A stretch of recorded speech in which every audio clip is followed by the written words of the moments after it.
Good afternoon to you. I am Jyn Yates. You're locked on to LRS102.com, The Walrus, here on Jyneration Nation. And I am so excited because I have one of my old friends and bass players, Vivi Rama, on the line. Vivi, are you there? Yes, I'm here. Hey, Jyn, how are you? I am good. I am so happy to have you calling in on the show because you're just an awesome female musician and badass all around. I am so excited to be on the phone with you today. I know, right? This is an honor. Yeah. Thank you for having me. It's been a really long time since I've seen you. It's been about 4 years, you know, maybe it's been about 4 years. Yeah, going on 5. Yeah. Can you believe that?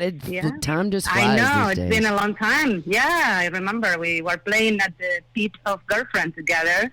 Yeah. Rhythm section. Yeah, I talk a lot about that show just because people always ask me when they come into the station, they want to know about my experience with that. And I was like, man, it was so magical, you know. A lot of people, when they travel to L.A., of course, you live in L.A., so you're there all the time. Yeah. For now. Yeah, for now. Right. Of the time. Come on to Louisville, Kentucky. I'll take you in.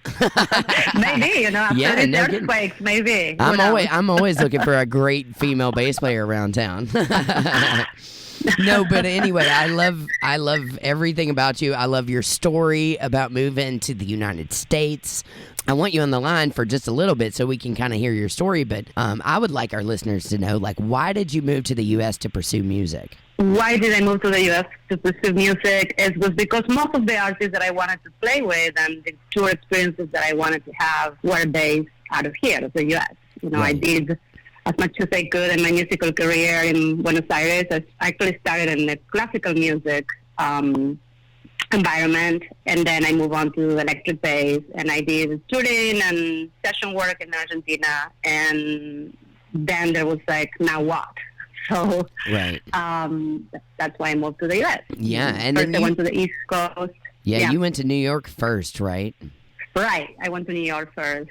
I was very driven, even though I'm like a pop session music player. Mm-hmm. I was into like experimental jazz at the time, and I tried to go and see every single musician in New York. It was a very cool experience. Yeah, you've rubbed elbows with some of the best musicians too, and some of the great artists out there. Tell some of our listeners like who you've toured with at some point or you've done work with, because you really have worked with a lot of people. Well, when I moved to LA, I first off I was playing with a lot of like local bands until I kind of like got into the touring circle, which was my main goal when I moved here. The first artist I toured with, I was very lucky to be able to play with Will.I.Am from the Black Eyed Peas. Right, Will.I.Am.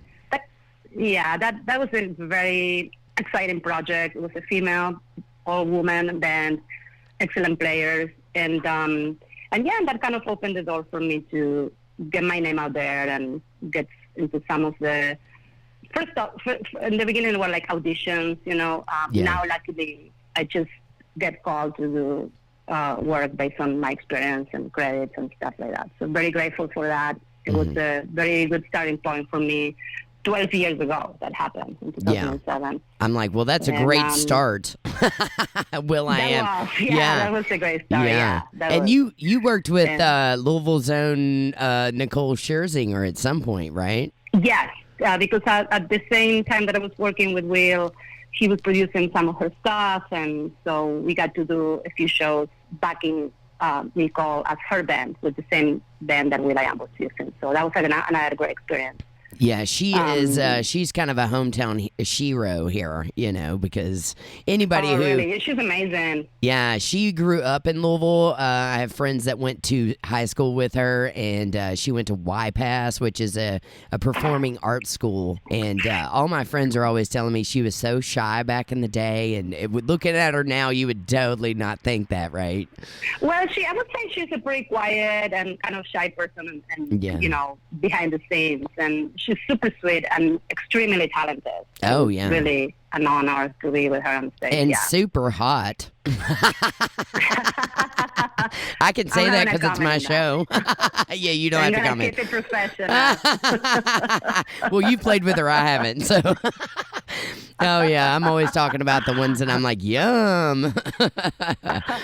Yeah.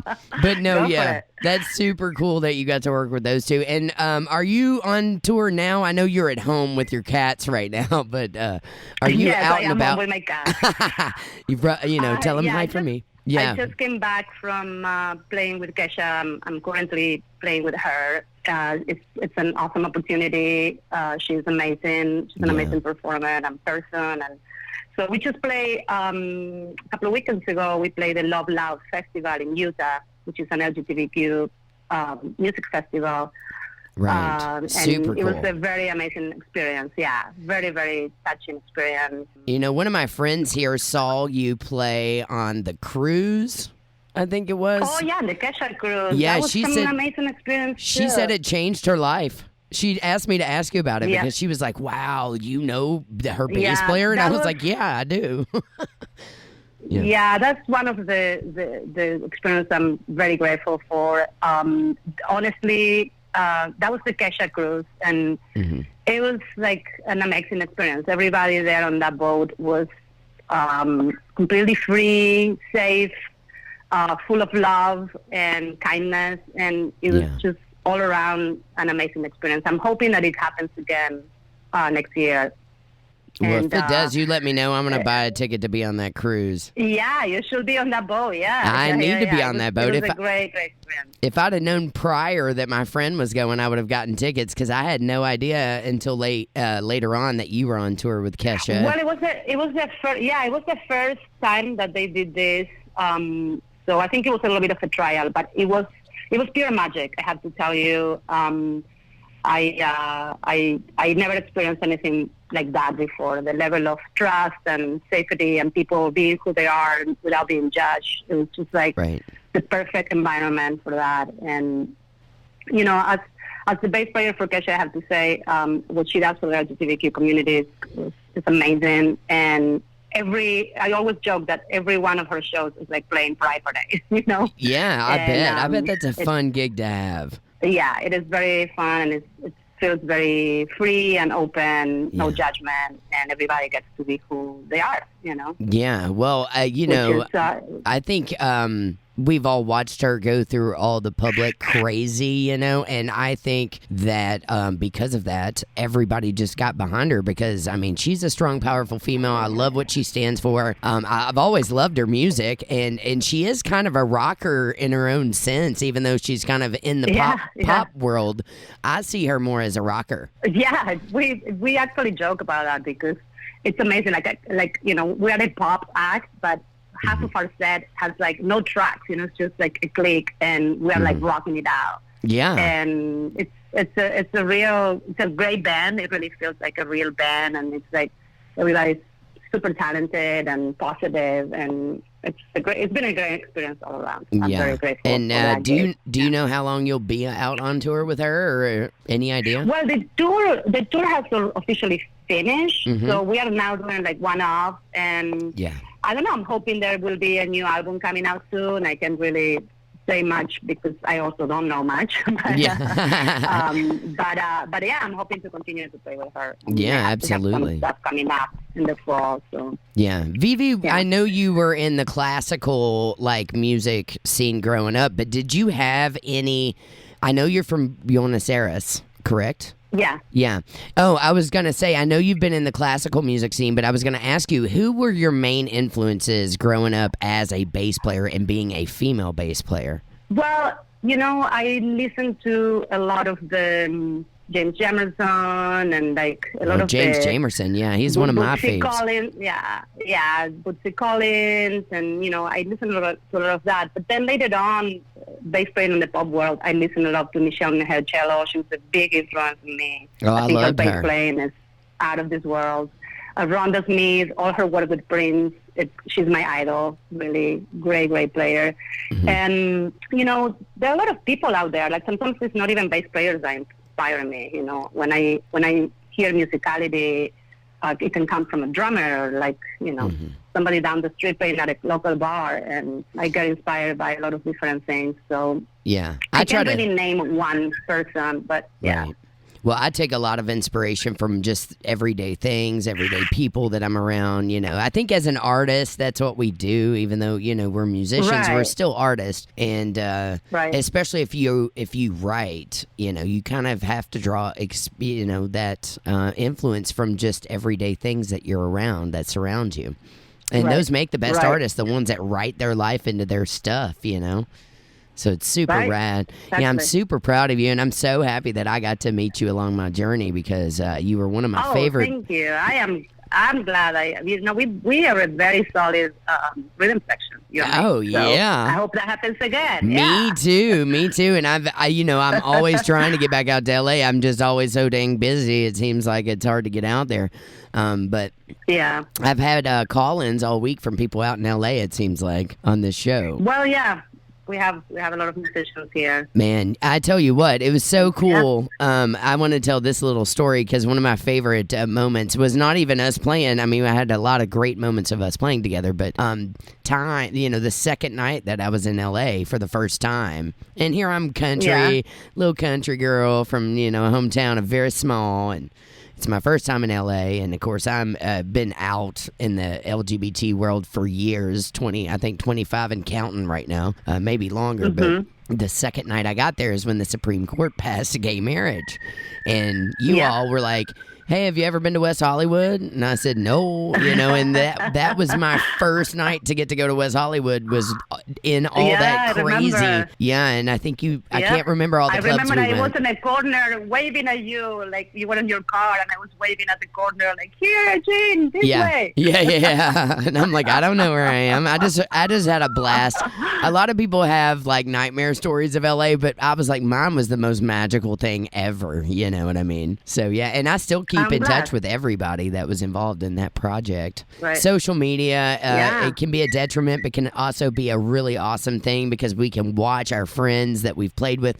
Of course, it's a great tool. Yeah, even with my family, that's where we keep in touch. Exactly, exactly. Same here. And, all of my family are on different platforms because you got to have the Snapchat and Instagram and the, the YouTube. Yeah, exactly. There's so much to keep up with these days. I can't even keep up. But it's really cool to have that because I just watch you touring and all that stuff. But yeah, we were a great rhythm section, and there are some amazing female bass players out there for sure, and you're definitely at the top of that.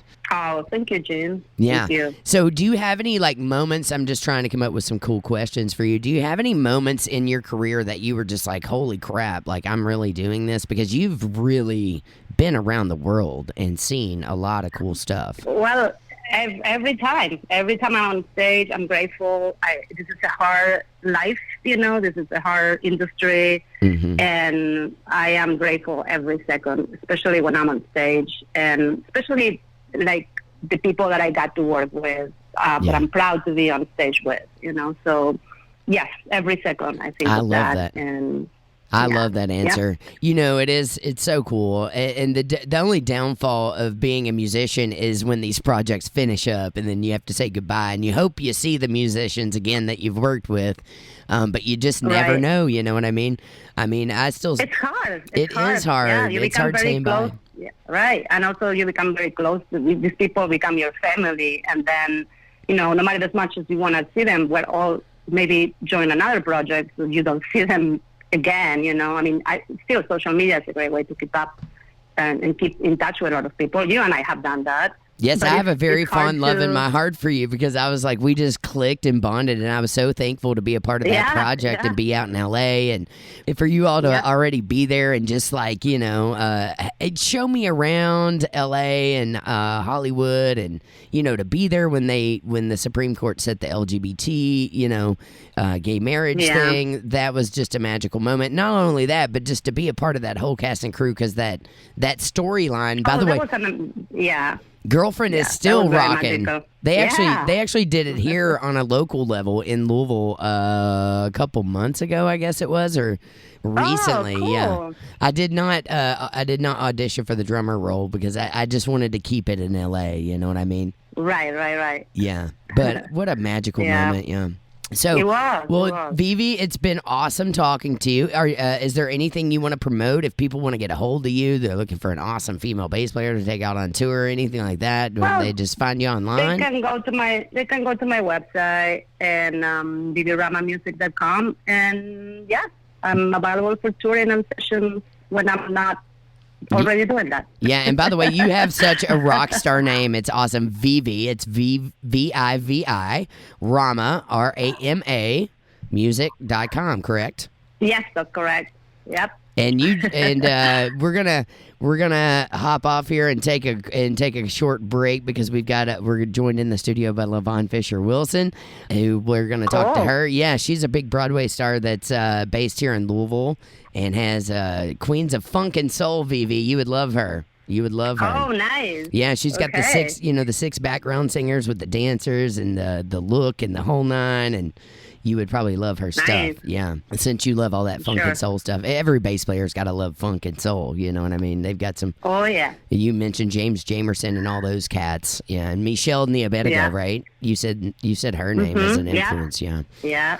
Yeah, and what about Gellan Dorsey? We forgot about her. She's also a great bass player. She's amazing. She's She not is. only a great bass player, she's also an amazing singer. And her version with David Bowie of Under Pressure is, to me, the best version ever. Yeah, we'll have to spin that because I can play all of the artists you've mentioned. I can actually play, which is awesome. Yeah. Well, Vivi, you There's know so I love many you. tonight. I love you so much, and I'm so happy that you called in to check in with us. And kudos to you for being out on tour with Kesha and all the work you did with Will.I.Am and Nicole Well, Scherzinger and all the cool people you've worked with in your day. And I just wish you the best of luck, and hopefully along our journey we'll get to jam again and be another tight rhythm Me section. too. Yep. Thank you for having me, Jyn. All right. I miss you, and I can't wait to see you maybe sometime soon. Keep LA groovy as always, man. Oh, we will. All right, Earthquakes that's- and all. Yeah, you too. And that's Vivi Rama, bass player extraordinaire from LA. You're locked on to Jyneration Nation, LRS102.com, The Walrus.